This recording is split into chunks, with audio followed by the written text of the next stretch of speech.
रेणुका एक middle class family से है जो इंदौर के पास एक छोटे से शहर में रहने वाली एक होशियार छात्रा थी। उसके पिता एक प्राइवेट ऑफिस में क्लर्क थे, मां हाउसवाइफ और एक छोटा भाई जो अब भी 7वीं कक्षा में पढ़ रहा था। रेणुका बचपन से काफी होशियार थी और डॉक्टर बनना चाहती थी। उसके माँ बाप का भी यही सपना था कि वो एक बड़ी डॉक्टर बन जाए। आखिरकार वो दिन आ गया। रेणुका 12वीं में काफी अच्छे मार्क्स ले आई और फिर उसका एक रूरल मेडिकल कॉलेज में एडमिशन हो गया। एडमिशन के समय रेणुका अपने डॉक्यूमेंट सबमिट कर रही थी, पर एक इंपॉर्टेंट डॉक्यूमेंट मिसिंग था। तो कॉलेज वालों ने कहा, जब तक डॉक्यूमेंट सबमिट नहीं करोगे एडमिशन होल्ड पे रहेगा। वो डॉक्यूमेंट तहसीलदार ऑफिस से बनाना था, इसलिए बनाने में करीब 1 महीना लग गया।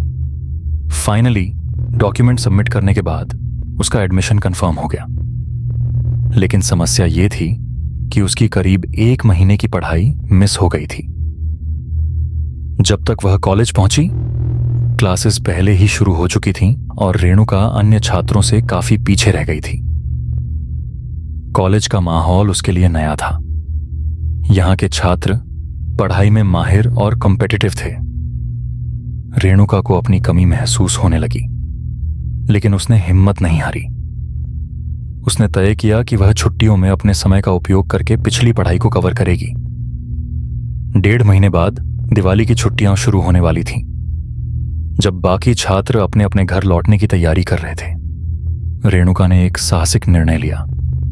उसने अपने माता पिता को बताया कि वह हॉस्टल में ही रुककर अपनी पिछली पढ़ाई पूरी करना चाहती है।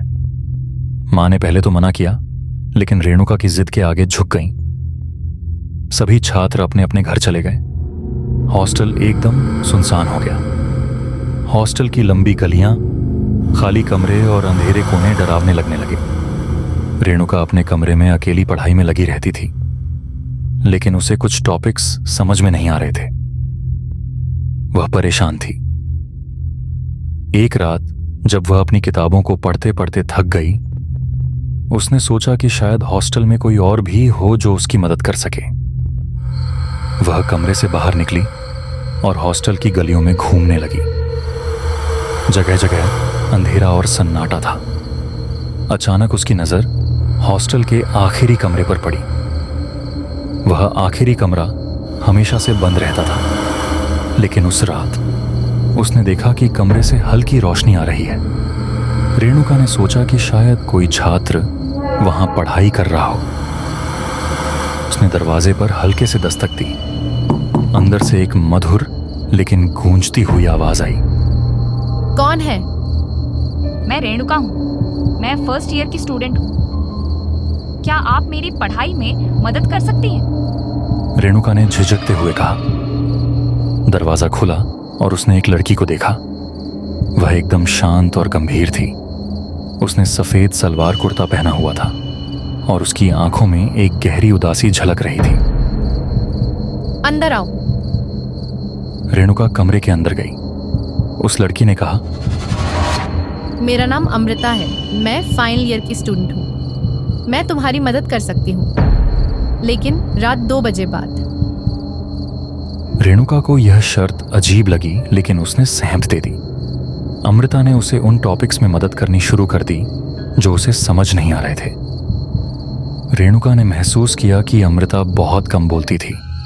जब भी वह उससे उसके परिवार या दोस्तों के बारे में पूछती, अमृता बात को टाल देती। उसने यह भी देखा कि अमृता के कमरे में बहुत सारी पुरानी चीजें थीं।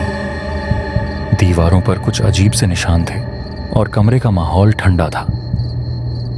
एक रात पढ़ाई के दौरान रेणुका ने मजाक में पूछा, अमृता दीदी, तुम इतनी अच्छी हो, फिर दूसरे लोग तुम्हारे बारे में क्यों नहीं बताते? अमृता ने हल्की मुस्कान दी और कहा, शायद उन्हें मेरी जरूरत नहीं है। रेणुका ने इसे ज्यादा गंभीरता से नहीं लिया और अपनी पढ़ाई जारी रखी। दिवाली की छुट्टियां खत्म हो गईं। सभी स्टूडेंट्स हॉस्टल लौट आए। रेणुका ने अपने दोस्तों को बताया कि कैसे अमृता ने उसकी मदद की। अमृता? कौन अमृता? एक फ्रेंड ने चौंकते हुए पूछा।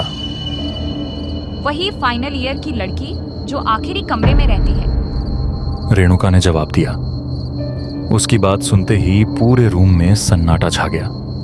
एक अन्य छात्र ने डरते हुए कहा, रेणुका, वो कमरा पिछले 4 साल से बंद है, वहां कोई नहीं रहता। रेणुका को यकीन नहीं हुआ। उसने तुरंत अपने दोस्तों को लेकर उस कमरे की ओर भागी, लेकिन वहां पहुंचकर उसने जो देखा उसने उसके होश उड़ा दिए। कमरा पूरी तरह से बंद और जर्जर था।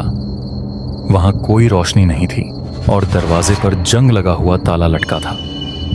लेकिन मैंने खुद अमृता दीदी से मुलाकात की, उसने मुझे पढ़ाई में मदद की। रेणुका की आवाज कांप रही थी। तभी एक अन्य छात्र ने बताया, 4 साल पहले अमृता ने उसी कमरे में आत्महत्या कर ली थी। रेणुका को लगा कि उसके पैरों तले जमीन खिसक गई। उसकी आंखों के सामने अमृता का मुस्कुराता चेहरा घूमने लगा। क्या वह सचमुच एक आत्मा से मिली थी? रेणुका के साथ जो हुआ उसने हॉस्टल में खलबली मचा दी। आखिर अमृता कौन थी? उसने आत्महत्या क्यों की? और उसने मुझे पढ़ाई में मदद क्यों की? ऐसे कई सवाल रेणुका के दिमाग में चल रहे थे। जाहिर है आपके दिमाग में भी चल रहे होंगे। तो इन सभी सवालों का जवाब जानने के लिए हमारी कहानी मेडिकल गर्ल्स हॉस्टल का दूसरा भाग जरूर देखिए। अगर आपको यह कहानी अच्छी लगी तो लाइक करें और ऐसी ही कहानियों के लिए हमें सब्सक्राइब करें और बेल आइकन जरूर दबाएं।